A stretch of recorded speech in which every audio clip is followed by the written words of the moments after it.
HighBridge, a division of Recorded Books, presents A Plausible Man, the true story of the escaped slave who inspired Uncle Tom's Cabin.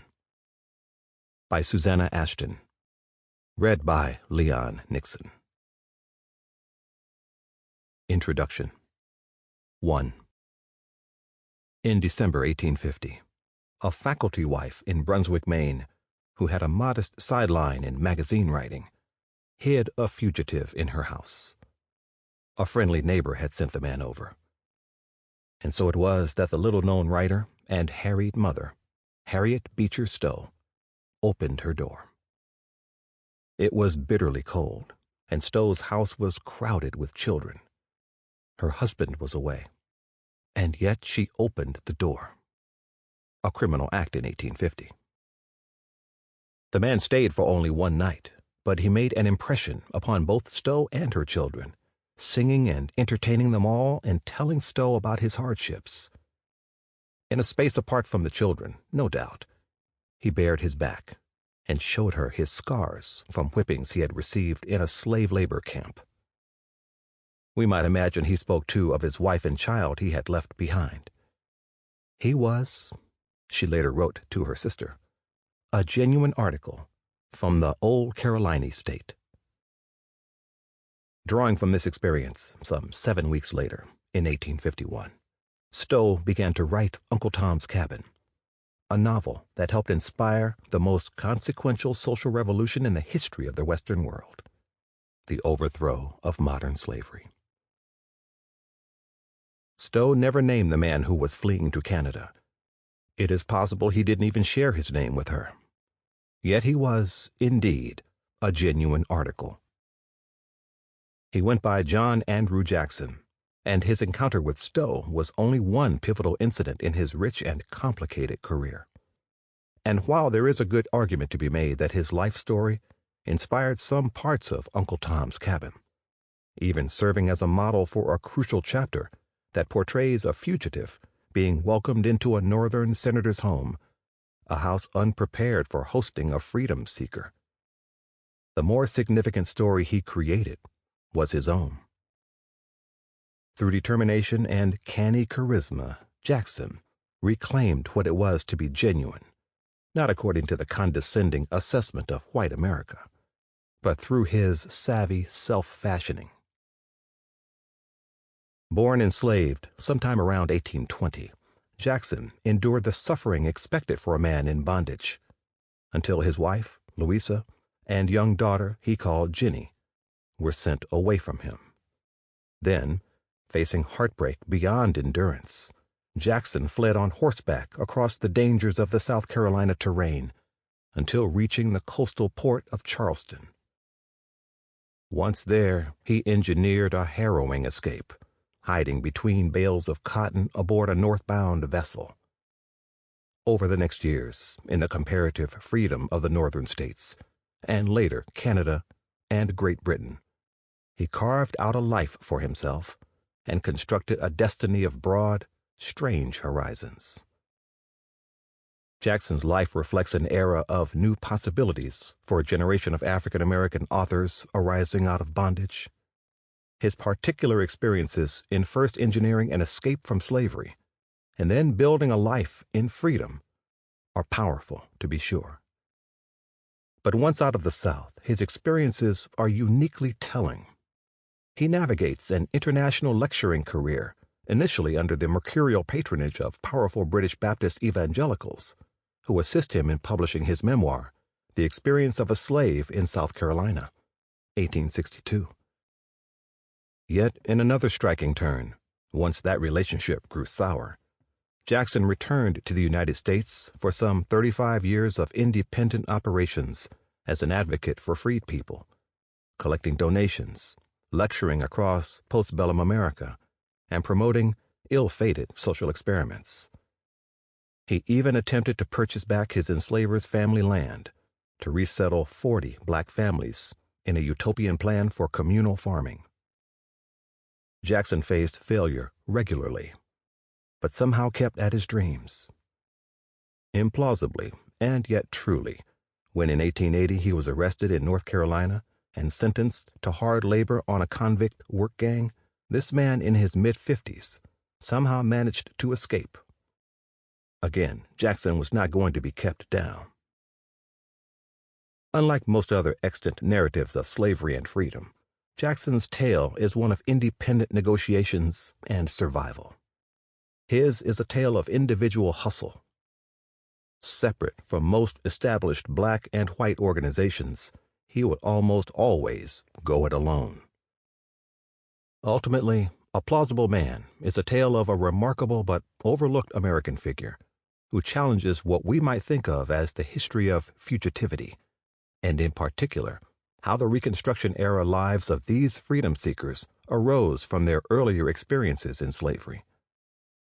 His story spans generations and lingers today with his family descendants in South Carolina. At the same time, this story is a tale of the archive and its vacillating richness and scarcity. How do we tell a tale of the 19th century and of people who sought to disappear? Of a person whose color meant that his history was ultimately relegated to the folk knowledge of his neighbors. Jackson's story is about the archive of the marginal, the folklore of the underground, and the truths of the forgotten networks that make up how we see our histories and our communities. 2.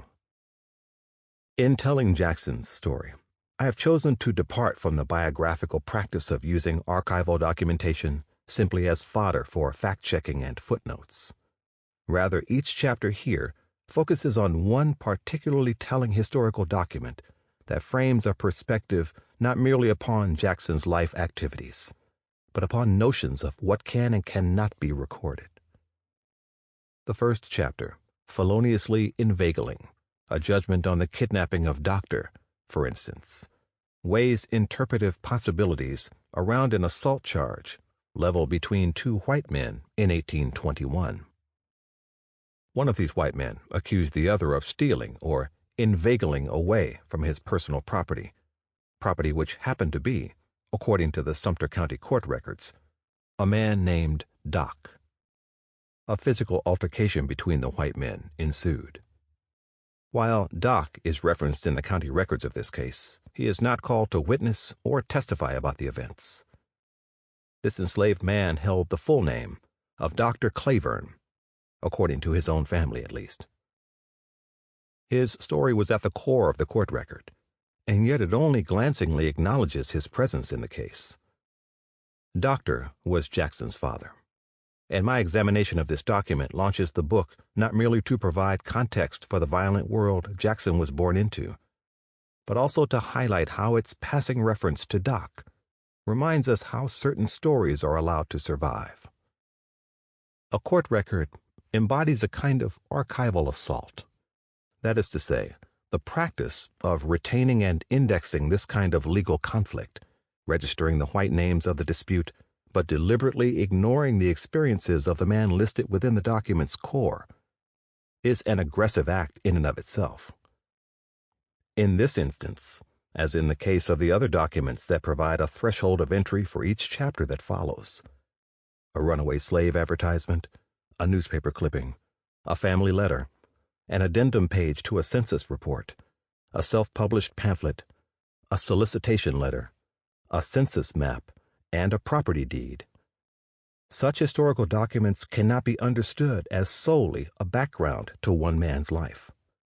Rather, these documents demonstrate how black presence and identity bleed through the otherwise obfuscatory 19th century ledger lines. The name of Doc eventually connected what started as a largely historical study to a 21st century world. As I struggled to figure out who Jackson's descendants might be and why he had been named Jackson at all, I realized that his father's first name, Doc, was a name to follow. And indeed, it was his father's first name that led me to the living members of the Clavon, Clyburn family. While it doesn't appear that any direct descendants of Jackson survived, children of his sisters and brothers did, and they sweetly continued to honor their patriarch Doc, with generation after generation naming at least one child Dr., Doc, or Doc. This modern family of Clavens, which is perhaps disproportionately rich with clergy, salespeople, and vibrant personalities, embodies the hustle, talent, and collective love which enabled Jackson to survive. The Doc Claven pictured here is not the man at the heart of the 1821 court dispute, but as a holder of a doctorate degree from George Washington University in engineering, he is, as of 2022, Dr. Claven. This is an achievement that would embody the dream of his enslaved and embattled ancestor, who fought hard for his own education, John Andrew Jackson. 3. Stories of escape and survival can be celebrations of unimaginable individual achievement, but those people carried tremendous burdens of guilt and loss. Jackson's survival and escape were, of course, unfathomably brave.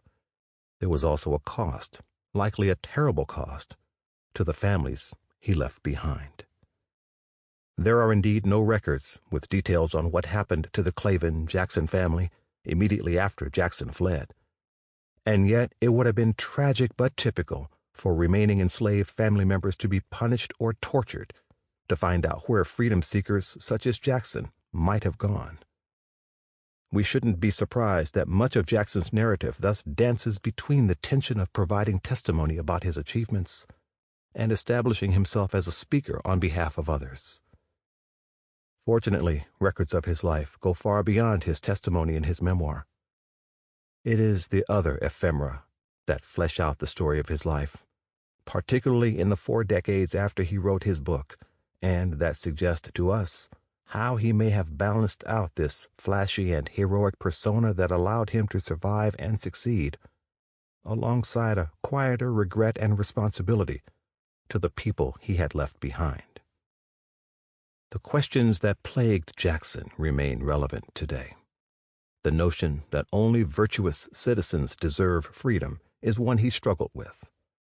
He was accused of lying, misrepresentation, exaggeration, and fraud on various occasions throughout his life. It is certainly possible, even probable, that on occasion these accusations had some truth behind them. He hustled, for sure. He collected money for years on behalf of others, and while we have evidence that some of his collections made their way to their destination, it is not clear that they always did. Certainly, he would have used some collected funds for his survival and support, perhaps in either an honest or an underhanded way.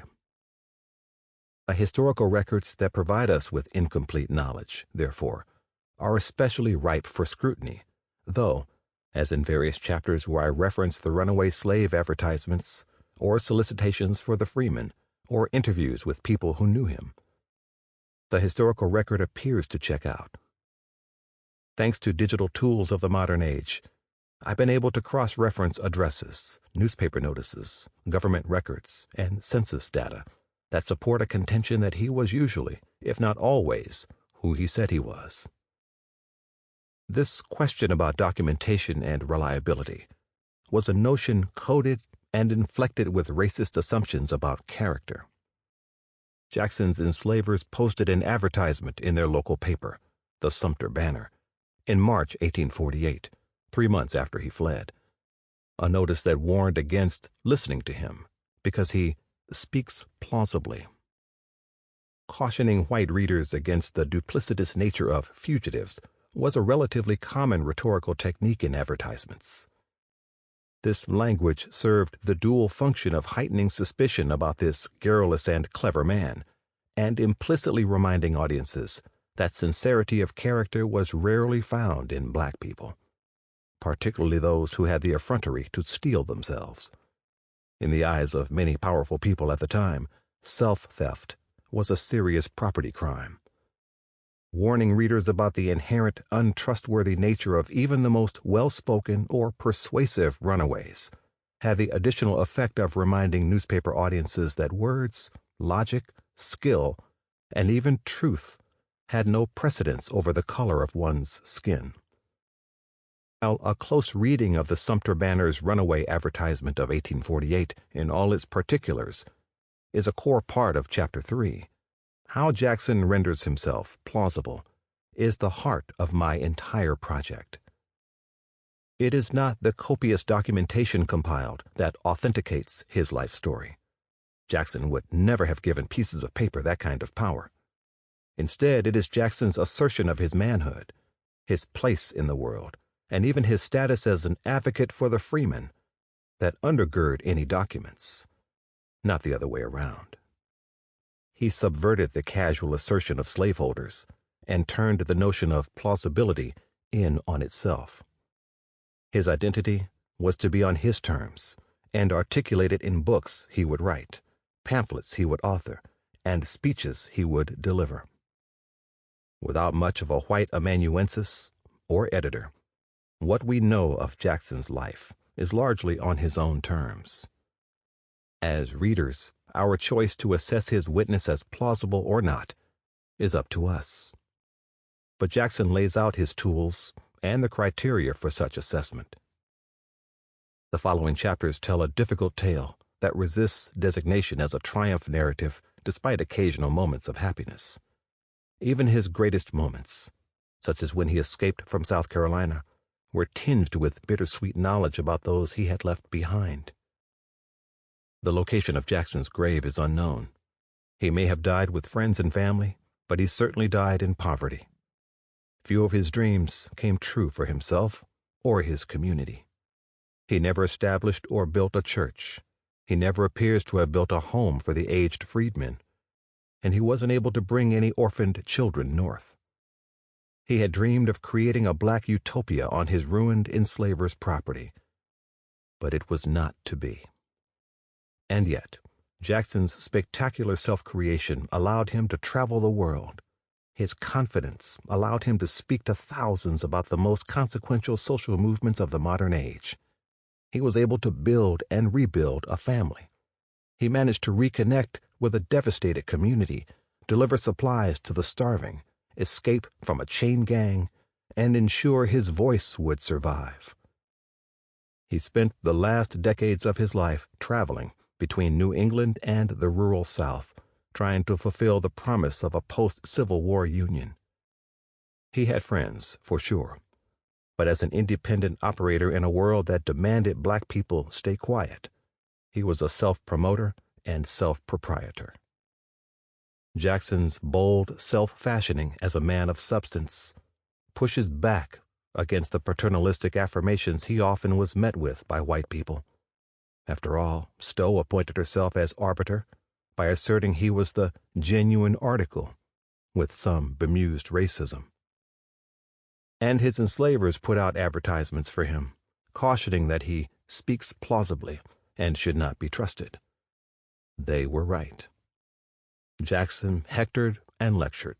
He sang and scolded. He was quick to speak truths, but he'd hustle with lies. The story of his survival was always linked to the survival of his stories. History's judgment on what is real might be only an assessment of what is or what we think is plausible, as we consider which truth fits our predictions, our preconceptions.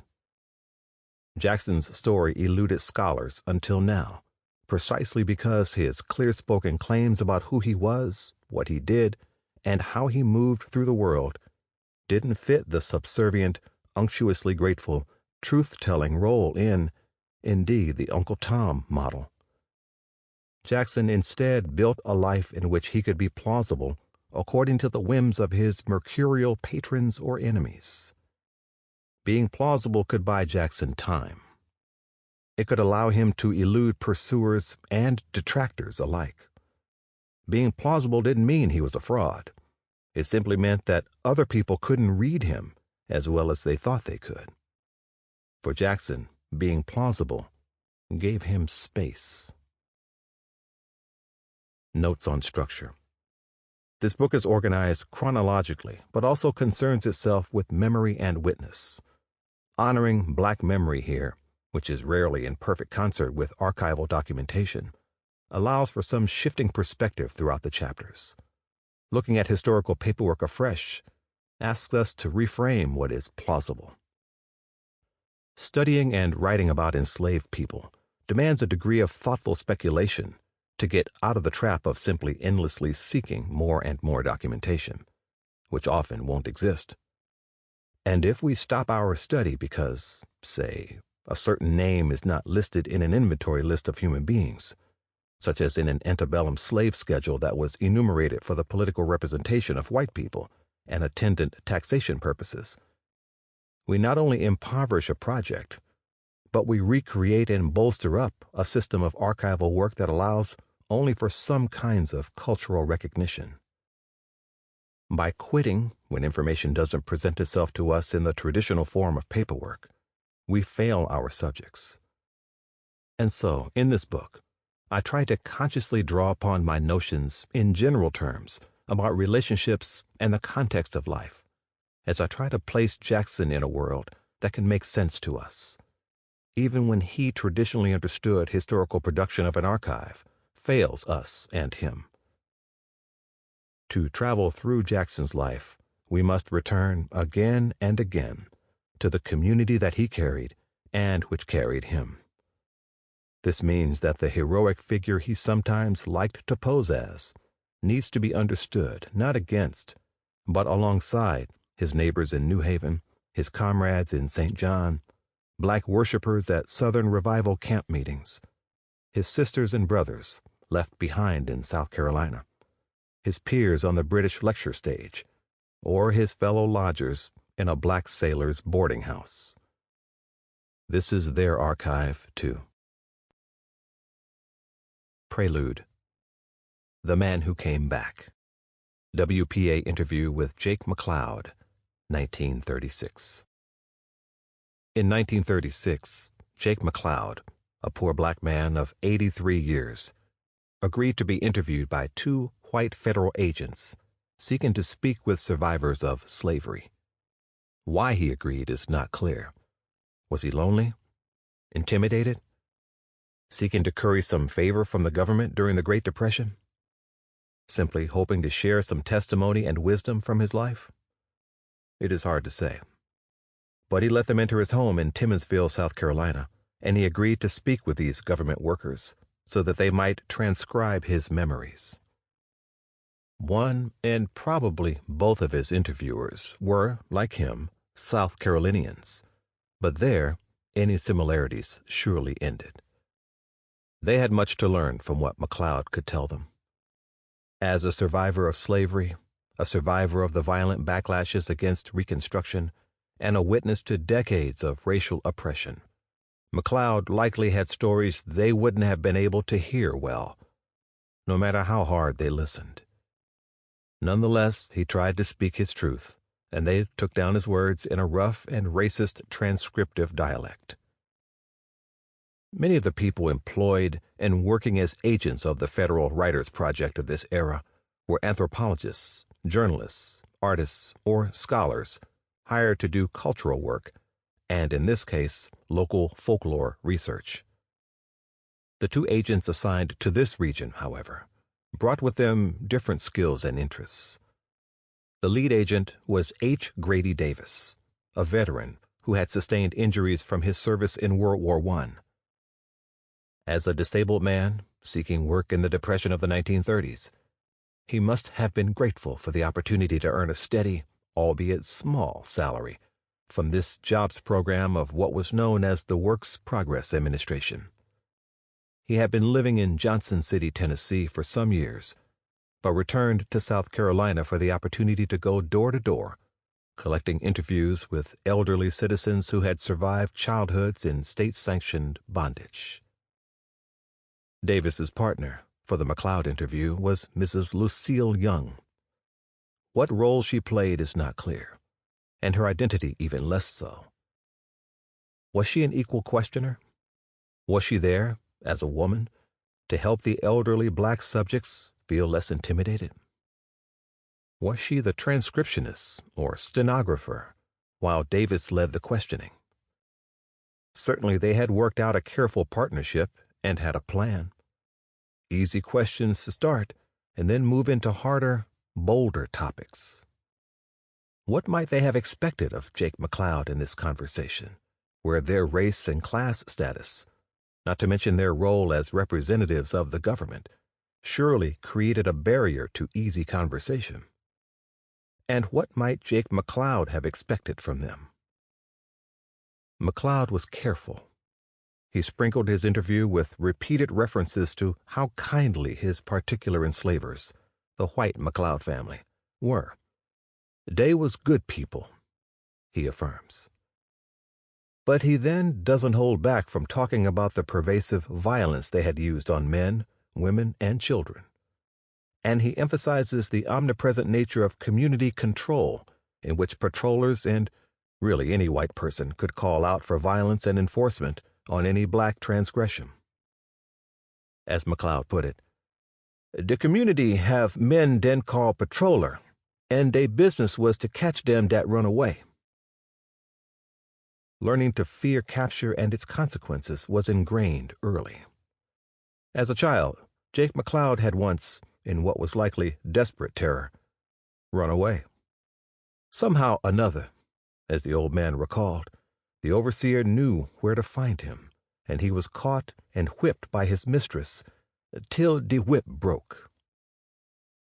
We cannot read the exact questions in this transcript, only the answers, but we can infer that the interviewers persisted and wished to know more. Running successfully to freedom must have seemed almost impossible in a landscape menaced by patrollers, monitored by overseers, and endlessly surveilled by white people, who, solely by their racial status, could detain and interrogate anyone they wished. But McLeod knew it could and had happened, and so he told his interviewers, "I hear tell about one man running away from Black Creek in Gwin to Free State. Catch a ride with the people that used to travel to Charleston, hauling cotton and things. He come back about 15 years after the war, and lived in that place, joined to me. Come back with barrels and boxes of old second-hand clothes, and accumulated right smart here. Talk good deal about how he associated with the whites. Don't know how come he run away, but they didn't catch up with him till it was too late." McLeod recounts the tale of an unnamed Black Creek man who achieved what McLeod had only dreamed of, getting to Free State. Then, in an act perhaps even beyond the extent of McLeod's dreams, this Black Creek man returned in freedom with goods and tales of a different world, a world in which black and white people could have, in a way that might have strained credibility, associated with one another. Finally, in what might have been the oddest of all to McLeod, this bold, strange man moved right back to where he had run from, and came to settle in Lynchburg, joined to McLeod.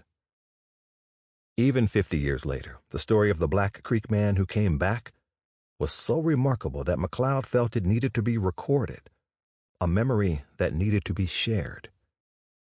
This runaway was John Andrew Jackson, a man who achieved almost mythical status in black memory, even while he was effectively erased from history by many of his former white friends and allies.